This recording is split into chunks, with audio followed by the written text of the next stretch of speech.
करेला निहारत रही। तो ठीक बा। चाची प्रणाम। हाँ खुश रहा बबुनी। अभी आवतारू। चाची हमार एग्जाम रहल है, यही से देरी से आवतानी। पिंकी कहाँ बाड़ी? पिंकी हाँ?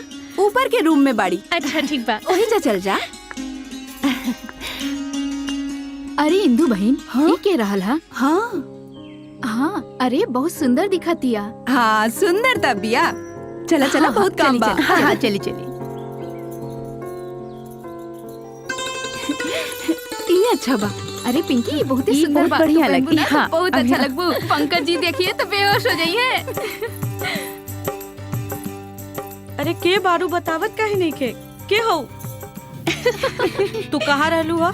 आजे आवे रहला तोरा के हमरा शादी में। अरे पिंकी पिंकी हम तो इतना गुस्सा काहे करत तारू? तोरा के मालूम रहे ना हमारे एग्जाम चलत रहे, और जब हम कह देले रहनी कि हम आइब तो आइबे करती। तू कितना सुंदर लगे तारू। हाँ? अच्छा सबसे मिल के आवतानी। ठीक बा। दीदी तोरा के बहुत लाज लगता। मारब। चल अभी वाला पहिला लावा, हम अपन बहन के पहना दी। अपन दूल्हा के पास जाए के बना।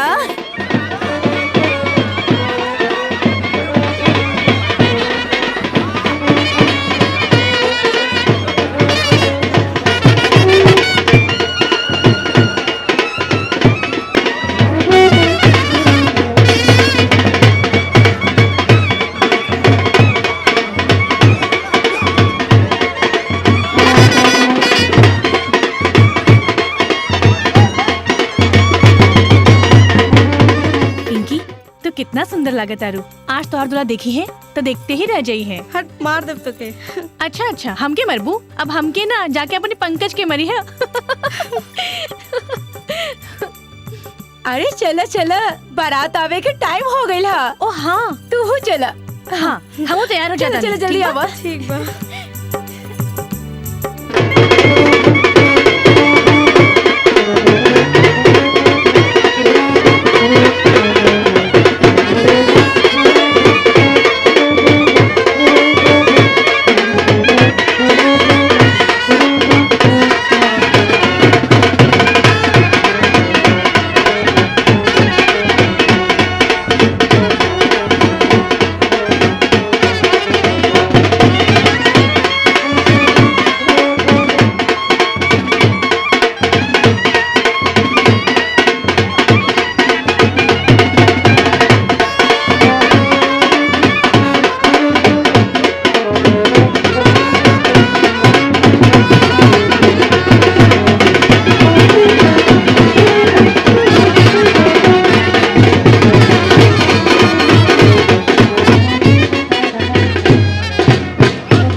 चांद अस मुखड़ा ई गलिया गुलाबी, मदहोश करता तोहार उठवा शराबी।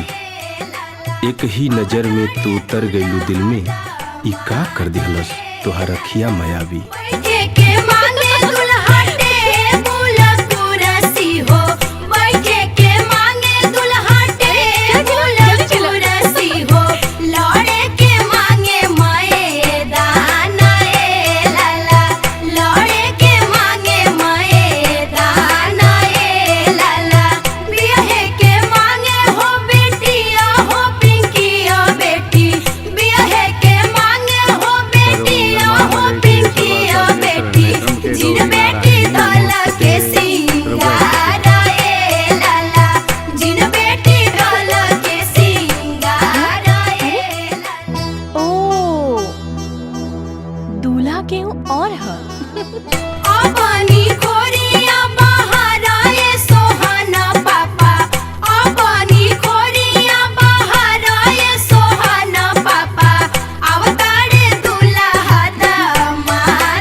अरे मोहन नचनिया काहे ना आयल रे? अरे आई ना मर्दे ऊ देखा